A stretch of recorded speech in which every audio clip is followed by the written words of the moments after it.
атамыздың есімі берілген үлкен оқу ошағында үлкен Бауыржан атамыздың туған күніне арналған мерейтой өтті.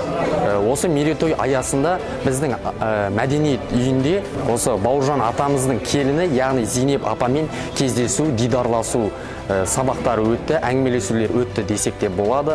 Мен осы Зейнеп апамен әңгімелесулер барысында, мен осы Бауыржан Момышұлы атамыздың мектебінде оқығандықтан, Бауыржан Момышұлы атамыз туралы көптеген мағлұматтар білуге тырыстым. Және сол атаның кітаптарын оқып білдім десем де болады. Алайда бүгін Зейнеп апамыз сол кісінің көзін көргендіктен, сол кісімен болған бар шындықты айтты.